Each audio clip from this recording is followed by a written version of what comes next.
right. Good afternoon, everyone, and thank you for joining us today for episode 2 of the Aid Arena Speaker Series. I apologize for the technical difficulties, but here we are, so let's do this. Joining us today is Alexandra Hughes, the founder of Eco Ed Impact. And as always, I am your host, Antonio Lucero, the Chief of Operations here at ConversaCore. We're excited about today's episode, and I want to thank you all for tuning in. We're going to give just one last opportunity for anyone that may be joining us on LinkedIn to get settled in. And while we wait, make sure you visit us at conversacore.org, connect with us on social media, sign up for our email distro, and check us out on LinkedIn to keep up to date with what we're doing and for future speaker series events. For all of you out there watching today, please feel free to chat in with any comments or questions you may have, and we'll do our best to answer all of you before we wrap up today's show. I also want to give a quick shout out to the Gordon and Betty Moore Foundation, as we wouldn't be able to do this without their support. For anyone tuning in for the first time today, we're using this platform to introduce and feature Aid Arena members, their organizations, their projects, and their initiatives. Our goal is to help spread knowledge and awareness of what's going on around the crisis response in humanitarian communities, as well as to highlight the people and organizations collaborating together in Aid Arena, the space dedicated to fostering new connections, building partnerships, and improving the world of crisis preparedness and response. As I mentioned before, our guest today is Alexandra Hughes. She's the founder of Eco Ed Impact, a nonprofit organization dedicated to helping to build community resilience through family disaster preparedness. Alexandra joins us today from Miami, Florida. Alexandra, thank you for joining us today. Hello. Thank you, Antonio, and thank you to Aid Arena for this opportunity to come on here and share a little bit about what it is that we're doing in Miami. Again, my name is Alexandra Hughes, and I am the founder of Eco Ed Impact Corp. And we've been in existence since 2016. And Eco Ed, EEIC for short, started with my kindergarten class. Started with my kindergarten class because there was a deficit in our classroom in regards to having opportunities to be outdoors, outdoors in a meaningful way. We didn't have a playground. There was really nothing for the children to do. So somehow I came up with the idea of creating a garden. And the garden, Bonnie's plant supplied a whole bunch of plants for us, all types of vegetables. Just dumped it on the ground, and we just started working. I noticed that year with my students and for myself, it was a big relief. It was a relief being outside, being in nature, getting our hands in the soil, doing math, doing reading, just incorporating the classroom outside with the vegetables. And they planted, they cultivated, they shared it with their families. We shared it with the whole school. We had the whole school in our garden. Like I said, we didn't have a playground. So it became a space where they can, let go of their energy. It became a space for them to socialize, not with the classroom, but even with the older students. They started to have a relationship with each other. And my kindergarten kids were teaching the fifth graders and the fourth graders all about the gardening and how to grow and the hornworms and all the bugs that were, in our garden that we had to, keep away. So I started to see that relationship with nature. I started to see, my child who had severe nosebleeds, that started to stop. Behavior-wise, behavior was totally different. They were more enthusiastic to do the work outside, math, reading, art. It was transformational. And from that, I decided, okay, we need more time in nature. And, that's how it started. I started the nonprofit. I started to go to parks and meeting up with kids in the parks and doing STEM exercises and things like that. So with that process and working with the children and working with the families, I started to see that they really didn't understand the benefits health-wise, mental-wise, physical-wise of nature. So since 2016, it has evolved. I myself have evolved. I left teaching, even though I'm still teaching. I'm teaching within the nonprofit, teaching and educating not only the children but the families about gardening, teaching them about healthy food choices, different things. And I became very much involved with FEMA and being educated with a lot of different the different classes that they offer, especially emergency preparedness. And I saw that that was a very great need, especially here in Florida. We have hurricanes, we've had tornadoes, we've had, with climate change and a lot of things going on now, we see a lot more emergencies related to, the environment. Of course, there's also man-made emergencies, but, bringing that education, not only to the children, but to the families, helps them very much, to mitigate. So since 2016, we're still involved in the nature, we're still involved with families. But lately I've been really much focusing and getting the information out in regards to emergency preparedness, especially to our seniors. We've done some work with Chen Medical, where we have taught some seniors on how to prepare. Some seniors didn't even know what a tornado was. A lot of our seniors are, are foreigners. There's a lot of seniors from, Cuba, Dominican Republic, things like that.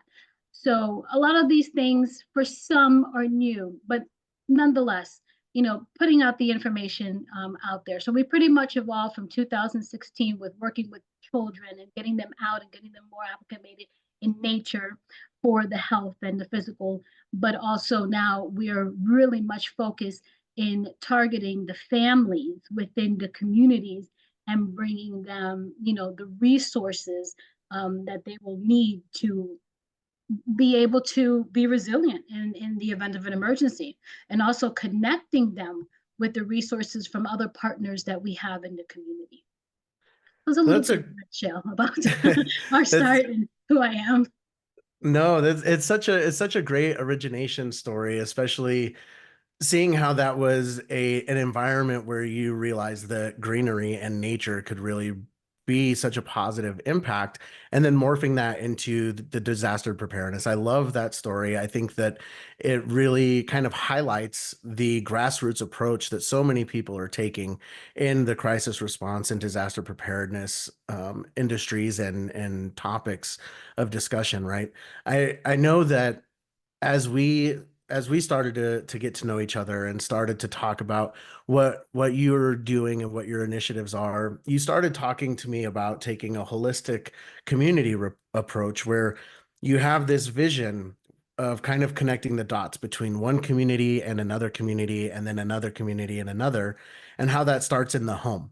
You even broke it down so far as to say that you help families even understand that financial responsibility and financial preparedness goes a long way for when disaster happens, right? Having the resources to actually evacuate an area and having the means to survive in another, whether it be in hotel rooms or gas money to make sure that you can get to shelter someplace that you know is safe. And so I kind of want to talk to you about or know from you when you're taking that holistic approach and you're breaking it down even so far as to say you need to have a little bit more financial responsibility and you need to get educated about what crisis can happen and what that can look like. How do you approach that with your local communities, and especially those that may not understand what they're facing in your area? Yeah, it definitely starts with that conversation. It really starts with that assessment and bringing up the topic that, it's not an everyday topic for some families, unless it's like, the 7 o'clock news and it tells you to get prepared in 1 hour. So it's really being that one-on-one, having that conversation with the families, and and just assessing and asking those questions and bringing up those topics, and and then going from there and seeing what it is that they individually need, because every household is different. Every household is not going to need something, and every household they have the finances. Some households, we might need to be creative. And there's a lot of DIYs that can be done. There's a lot of things around, you got to spark up the ideas sometimes, because you can be in the house and it'd be like, well, you have, I don't know, you have a pantry, you have a cooler, you have this. Let's see what we can do with what you have to start. Let's take inventory. And what we're finding is a lot of families are extremely busy. They're extremely busy, and funds are tight. But when you come in with resources, and you come in with the ideas, and you come in with the knowledge, you can easily solve a problem. And then again, within the community, there's other organizations that we call on, just like Aid Arena. There's different organizations on there, and they might have something that I need, I might have something that they need, or there's some information that's going to spark that idea that I can go ahead and bring to a family. No, I really like that, especially the mention of how you're working with other organizations and collaborating to get responses from each other in order to help improve your mission set. Oh So yeah. when it comes to looking into these communities and assessing these communities, what does that assessment look like? Well, we have our own assessment where we ask like specific questions in regards to, and I didn't mention another part. There's also which each family that we're working with and bringing the education, their carbon footprint is also at the forefront. We have a mission where we're trying to reduce every household's carbon footprint by their appliances, by the light fixtures, just their own behavior. We're a place, Florida's hot, so we need AC. And mitigating the cost of running that AC can be as simple as planting some shrubs around the AC unit. So different things like that. I think I went off tangent. I forgot the question. No, that's okay. We're talking about talking about your There's so much assessment. to say. There's just so much to say. I wanted to mention our carbon. That's why I have my shirt on. 500 a day calories for carbon. I'm using my energy, 500 calories, to do something good, whether that is planting a garden or planting a shrub over an AC unit to reduce that family's, FPL bill. Different things. No, that's great. And so where we were going with that was what does your assessment look like when you enter a household or you have somebody reach out to you for help? How do you what does that assessment process look like? It's a questionnaire, and our goals are lined up with the SDGs. One of them being food security. We're asking them, for example, how many healthy meals you're having. Are you having enough, greens and vegetables? Are you have, access to that? What's your energy bill? How much are you spending? What else? Education wise, is there any type of skills that you want to learn? We have a partnership with Google, and we have a couple of graduates who have graduated in IT. Have someone right now in cybersecurity. So we're helping them in that manner where they're going to learn that skill and increase their income. The more income you have, the less stress you have, and the more time and money you have to be prepared. We also have what else? The sustainability part, which is the training, the CERT training that we're employing with our families, not only the adults but with the children. Our goal is to work within zip codes, so we have that, like you were saying, this holistic, but also this whole community approach where we are targeting this zip code, we're targeting these families so that they're all trained and they're all set up. In the event of emergency or non-emergency, they have each other. They have resources amongst each other. They know who to turn to. They also know their city. They know where to go. They know where the hazards are. Bringing that education, because some of us, I'm not going to say, I retired to dedicate my time and energy for this because others don't have the time. to do that. How are you going to know? They're going, they wake up, they go to work, they come back. There's really not much time.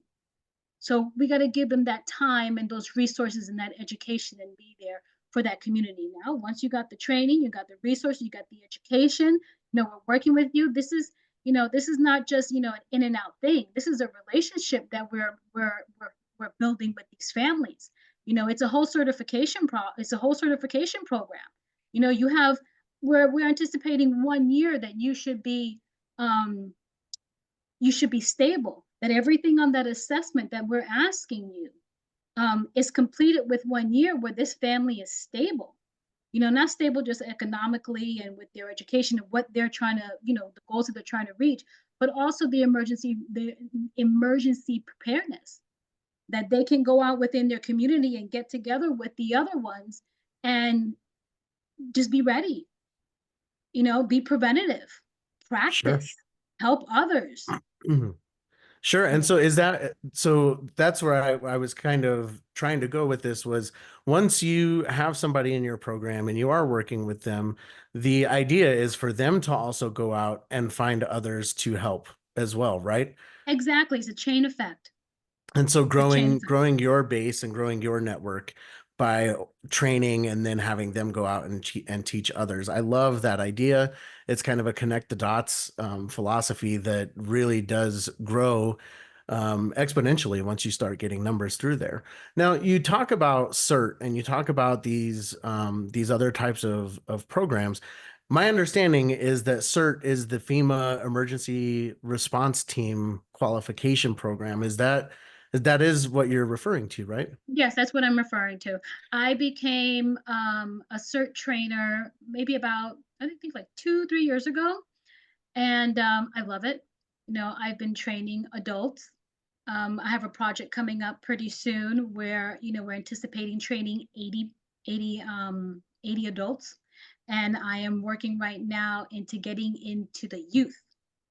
So Okay. the youth is a very important space because these kids can save a life, and it's important for them to hear this conversation and to know this because as as you can see, climate change is affecting everyone. There's fires, there's hurricanes, there's tornadoes, there's all these sorts of things. They're not being taught in the classroom. They're taught, they hear about it, but to really be hands on with it is another thing. And the Okay. training is hands on. Mhm. And so when you do this CERT program and they become certified, what happens then?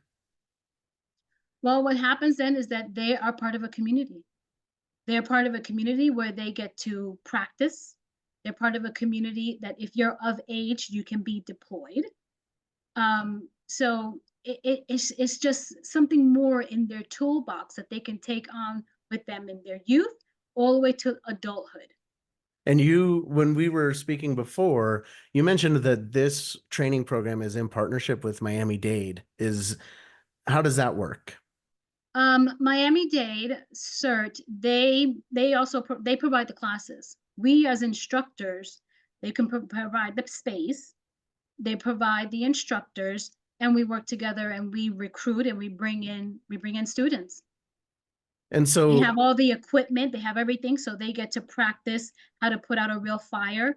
They have the equipment to practice how to stop a oh, bleed, do the CPR, like real life scenarios. We have buildings where we can do actual rescue. So they're actually experiencing this. So they have all the equipment and everything that we need. that's great. The classroom environment is one thing, but being able to have that sort of hands-on training, especially in a larger city like Miami that faces so many dangers from different crises, whether man-made or natural. Oh yeah, Um, we have real life scenarios. They're in buildings that are vacant. They have to find. We have the actors. They have to find and they have to apply. Like, okay, am I putting them on a stretcher? Am I moving them? Not moving them? How do I report the data on the documentation? The whole thing. And so it's not then just how do I get out of town when a disaster strikes? It's also, how do I help if we're stuck here and there's somebody in need? And so that's such a great idea, and it's such a great outcome to have for these communities to know that they can help each other in that manner. Yes, it's very important as So on that note, then, how does somebody become involved with Eco Ed Impact? How, if I'm, in Miami and I have a home and my AC is not working very well, or I witness a car accident on the side of the road and I don't know CPR, how is it that these people are being referred to you? well, if someone's on the side of the road, you're gonna call 911 first. You're gonna call 911 first. And we're first responders, before the real responders come out. Certain things that we can and cannot do, and they're educated on that. But simple things as collecting information and simple things as if we see someone's bleeding out, stopping how to stop that bleed. Simple things before the first responders, come out, the real Right. responders come out. But Um, how does somebody get Go connected to our with your website, go to organization? our Facebook, call me, call our office, send emails. We're really anxious to really get families going. There's a lot happening across the world. And You know, you have community goals as well, right? I think you mentioned that your number was you're trying to get to 1,500 families that are involved in this. 1,200. We have 1,200. certain zip codes right now that we're focusing on in Miami Gardens, Dania Beach, if anybody knows of these areas. Miami Gardens, Florida, Dania Beach, West Park, Florida. 1,200 families And then in these eventually areas. branching out from that, right? Oh, You're yes. expecting this mission to grow as well. Yes. In South America, we have a footprint in South America, and we have some things going on over there. But yes, I mean, this is worldwide. There's emergencies happen everywhere.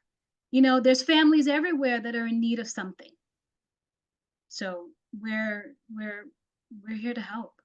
Yeah, and so on that, your involvement in Aid Arena has started to pick up a little bit. And so how do you envision Aid Arena helping your mission to grow?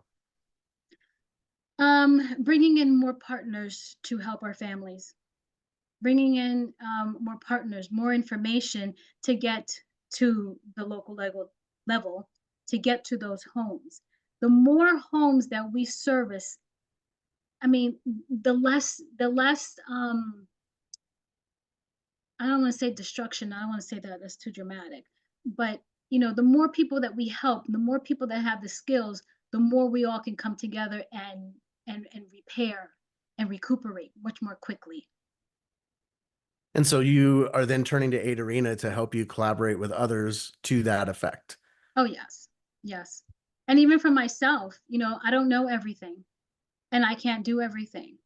So I'm also looking at Aid Arena to also be that support, not only for my families, but for our organization.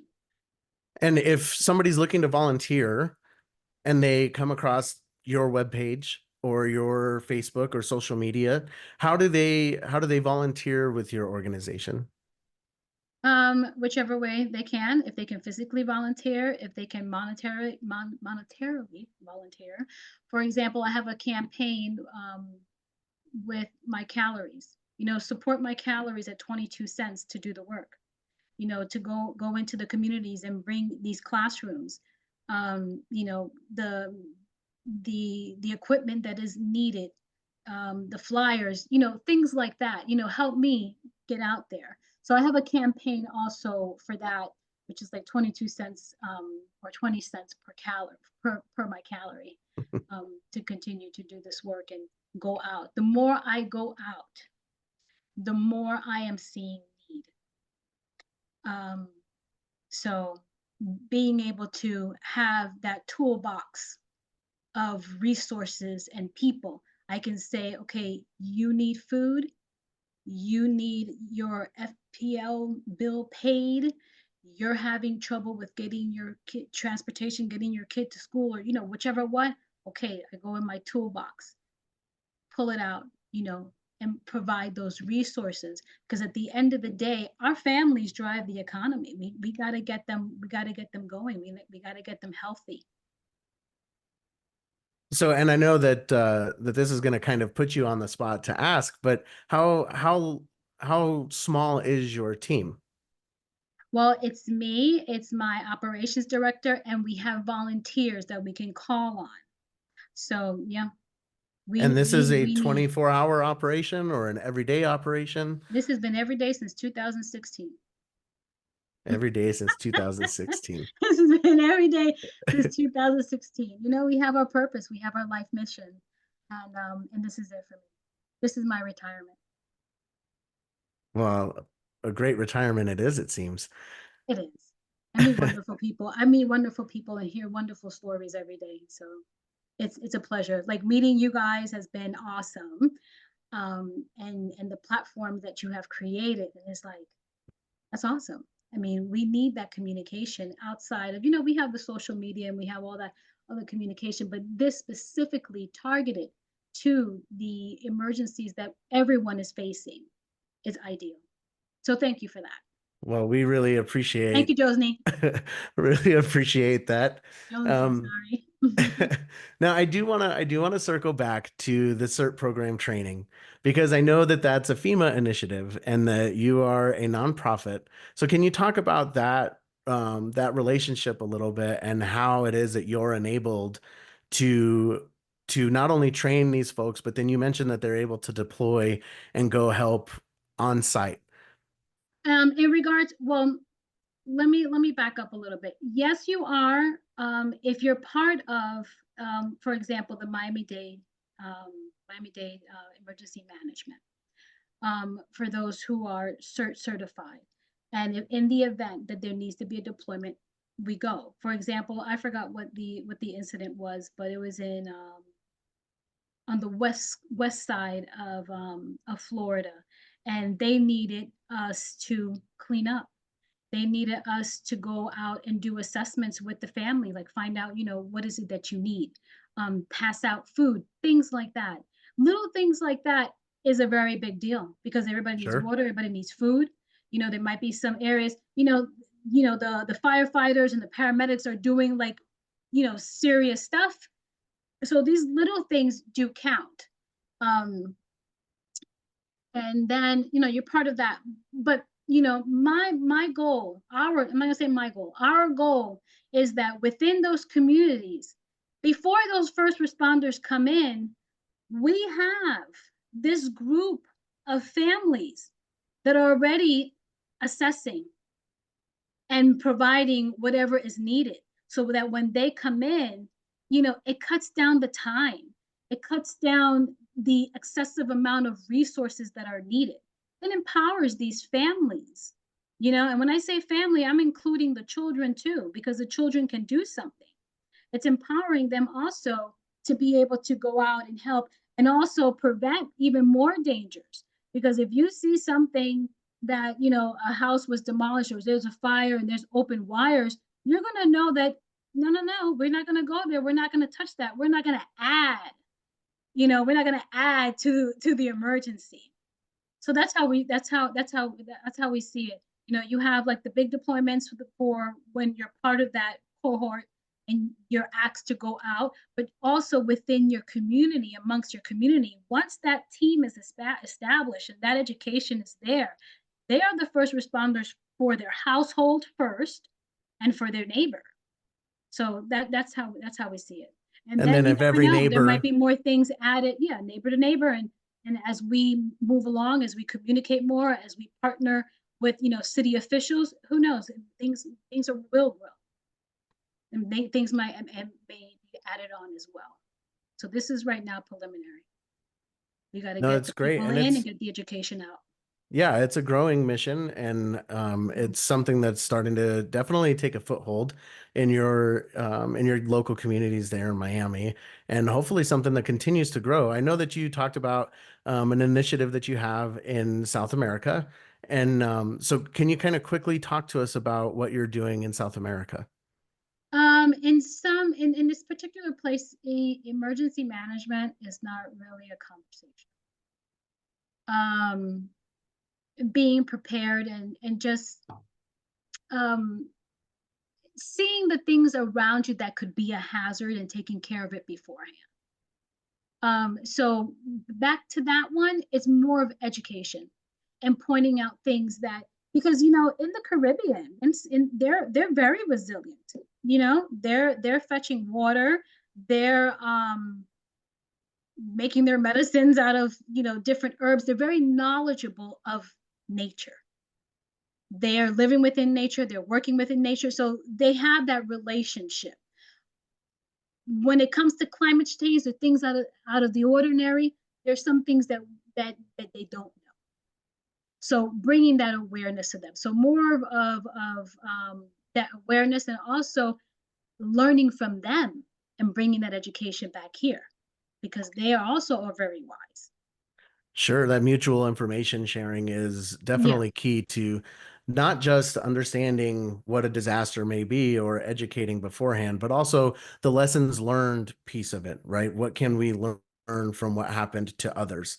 That is such a key piece. And your education initiative for this, I really love. And I think that it's definitely a mission set that as you continue to grow, it's gonna catch a little bit like wildfire, so to speak, and we'll definitely see you guys growing in the future, and I can't wait for that.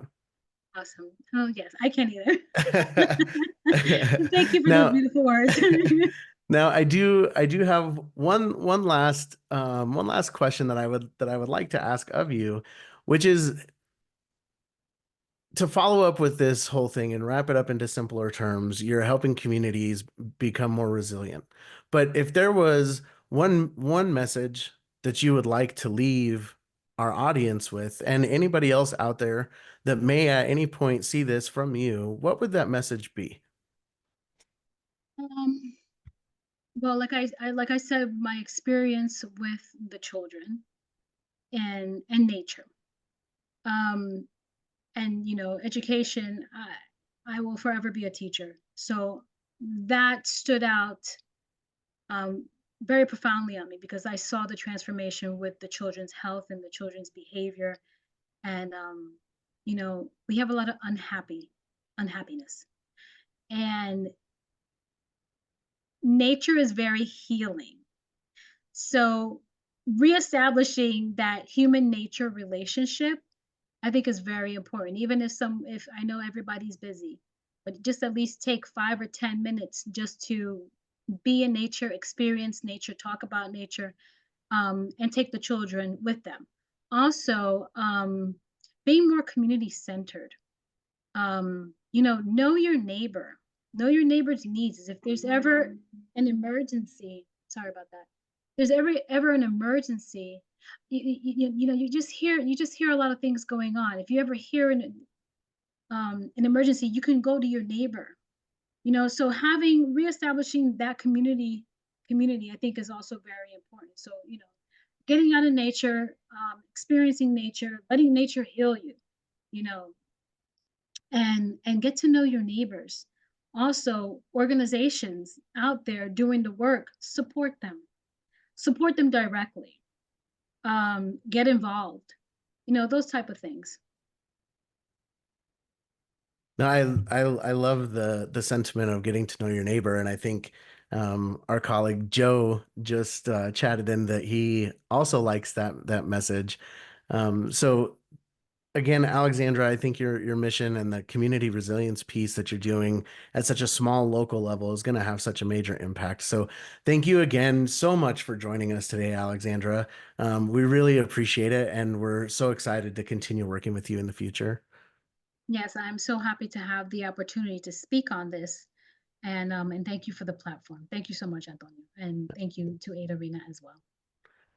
Well, we appreciate that. So that's it, folks, for our second episode of the Eight Arena Speaker Series. Again, Alexandra, we'd love to have you around and keep coming back and we thank you for being here. Everybody else, thank you for tuning in. We hope that you really enjoyed this, learned something, and make sure you go and check out Eco Ed Impact Corp and their website, their social medias. Get out there and volunteer. If you're in the local Miami area, please feel free to reach out to Alexandra and her team, get involved and spread that mission and that awareness. One more time, thank you to everybody. Go check us out at conversacore.org. See us on our social media. Follow us on LinkedIn. Keep up to date with us. Once again, I'm Antonio Lucero, and we'll see you next time.